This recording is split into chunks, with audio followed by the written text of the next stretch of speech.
I just love Mary Hassan so much. And it's both a privilege and a burden to have to speak after her. I have to confess that I'm so old that I always have paper in front of me when I give a speech, so bear with me. If I look like I'm doing this for the first time, I am. Because I've been with you for the last couple of days, and I have like a routine when I give a talk. I'm at a hotel, I print the speech at the front desk. I'm not at a hotel here, there's no front desk. So we'll make do. So one thing that I wanted to say to you, because as some of you know, if you're in my mentoring group or I've talked to you somewhere along the line, I've been here for a couple of days, and what I'm so struck by is in January, just looking at everything from a news angle, which sometimes I do. So in January, when the Fellowship for Catholic Scholars Sikh event happened, was anybody at that? A couple of you. The bishops were on retreat in Mundelein, which was about a couple hours away. And the contrast, the contrast was just so clear. Not just the contrast in, obviously, men and older men and young people, but there's also, Mary talked about the cooperation, right? There was something about the complementarity that was happening there, and this is the whole church together. You have these group of young people. And here, now, the bishops have been meeting in Baltimore this week, and you have this powerhouse of prayer not so far away. And that's not a coincidence. There's no way that's a coincidence. And there are some beautiful holy bishops, and I wish they could have a little window into what's going on here, because I think it would give them hope for the future of the church. I was struck this morning in the Liturgy of the Hours in morning prayer, Psalm 92 showed up. And it is good to give thanks to the Lord, to make music to your name, O Most High, to proclaim your love in the morning, and your truth in the watches of the night, and the 10-string lyre and the lute, and the murmuring sound of the harp. And it just struck me, well, that's all I have to say this morning. I'm really grateful I can kind of do that with a media platform. And so all I want to do this morning is give you a couple of insights on how maybe I do that, how I've seen others do it, how we can do that in all of our communications, by choosing sometimes what we say and what we don't say. I've noticed on Twitter, as has been pointed out, I tweet, which I hope doesn't make me a twit, but the verdict is out. And I've learned there are certain names you don't bring up. They can sort of bring out the worst in people. There are certain topics sometimes you want to avoid. Again, they bring out the worst in people. Instead, try to point to beauty and call people to their better angels.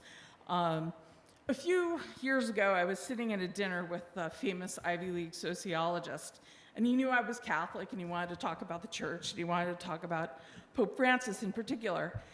And he said something along the lines, and he's a secular Jew, and he said, Jesus was pretty clear on the Sermon on the Mount.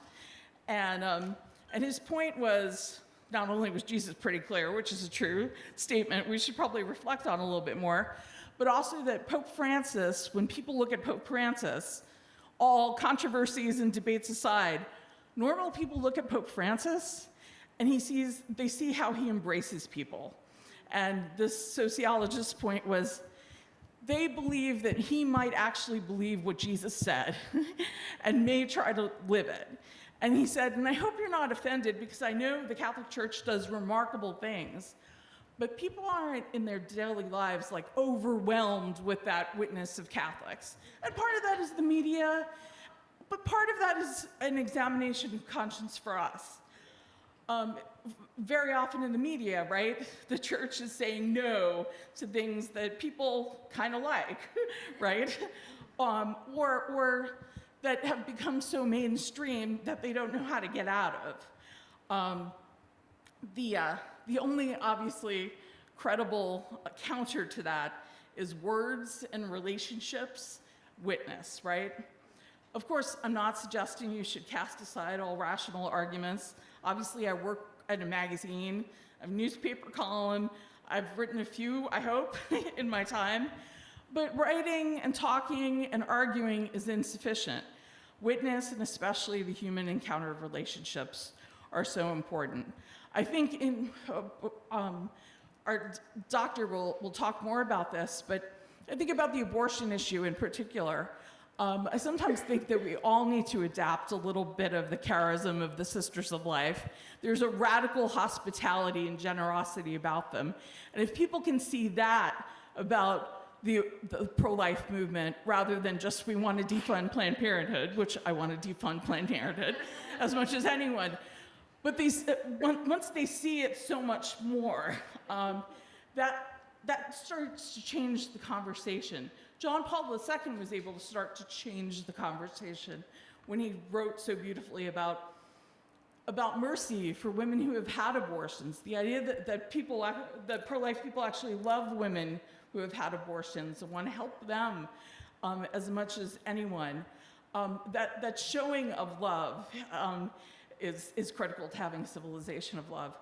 I've been working at the magazine that I'm at for over 20 years, and I'm blessed because it was founded by a Catholic who when he died, William F. Buckley Jr., when he died, I announced the news that he died.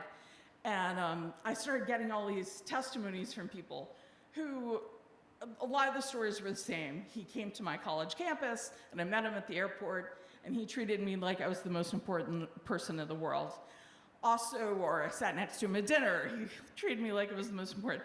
There was something about presence with him.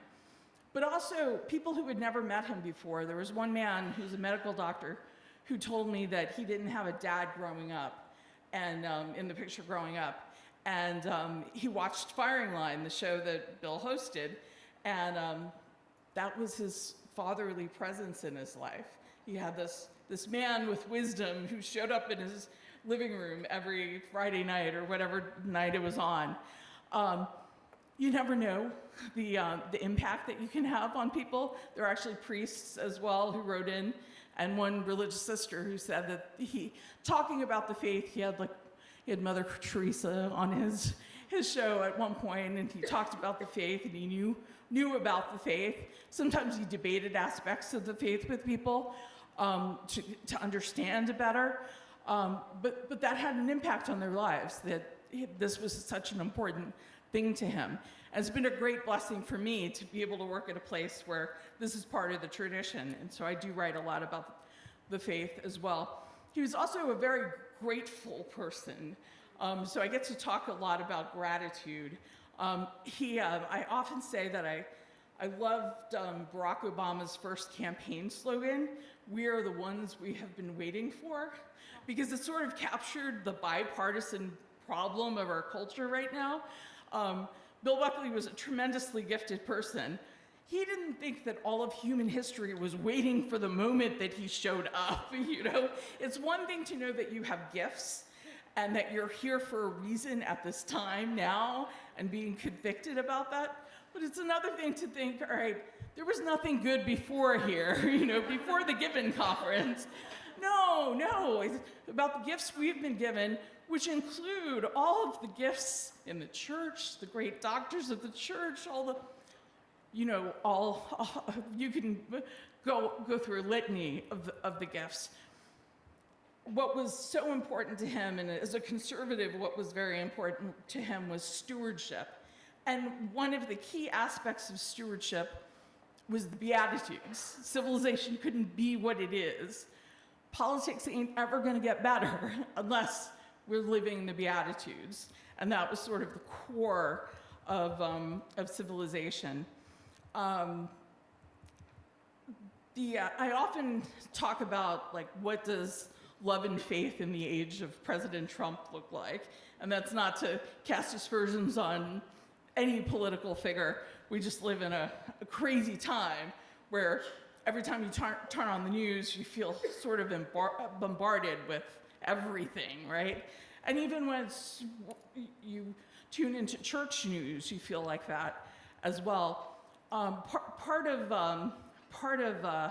what I sometimes like to do, and so that's how I'm going to wrap up here, is there's a book that I co-authored, How to Defend the Faith Without Raising Your Voice, which is hard to do sometimes, especially if you feel like you're on the defensive. And so there are a couple of civil communications principles I'll just run through super quick. One of them is to don't get mad, reframe.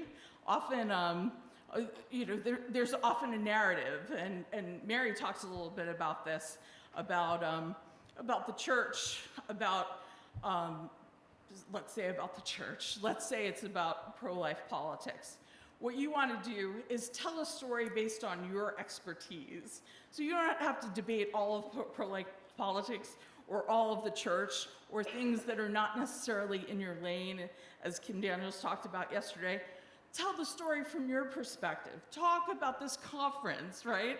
When you're talking about the church. Talk about your action plan. Talk about what you know and what you love and what animates you and gets you up in the morning. And people will see the credibility that you have, and they'll want to know more. You want to shed light, not heat. Americans, we always want to win. You don't necessarily have to win in a conversation about abortion or women in the church or whatever it is. You just want to shed a little light.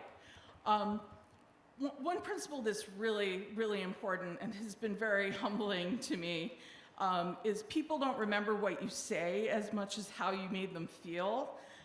You can memorize all the statistics in the world for your little interview in the media or your conversation with somebody you know who doesn't agree with you on particular things. If they come away saying, she's clearly a decent person, that's actually a win, even if you didn't change their mind. Because odds are most quick conversations, or even long nights in the dorm, or in your, with your roommate who doesn't see the world the same way you do, you're not going to change their mind in one night. Show, don't tell. People, they prefer stories, right? Real stories about real people rather than lectures. So again, getting back from the defensive posture and I have to download all the information that that I possibly can in 10 minutes or an hour. You don't have to do that. Give yourself a little freedom. Remember to say yes. This goes back to the point that the sociologist I mentioned said, when people see the church as this response to the needs that people have, it changes things. People want you as a neighbor. People don't want to shut you out of the public square because they realize we need you, whether or not we agree with the entire catechism of the Catholic Church or even know what that is or care to know what that is. Compassion counts, which I think you probably all know in your hearts. It's about witnessing, not winning. Every challenge is an opportunity. Right now, the extremism that we're seeing on abortion, all I can see is opportunity. So many people are uncomfortable in where politics is going right now. Let's find, it was mentioned I write about adoption and foster care in part, well, first of all, because there are kids in need, right? But you don't have to be a pro-lifer to see those kids need help. And so that's a meeting ground, and hopefully that brings us into a larger conversation. And Mary made this point, it's not about you. Seek only to do God's work. And I always think if you keep Jesus on the cross in view, you can't go wrong. So those are just a few thoughts. And thank you so much for how inspiring you are. Because I already wrote one piece, and I'll write a couple more because people need to know that you're here this week and that you're setting the world on fire. So thank you.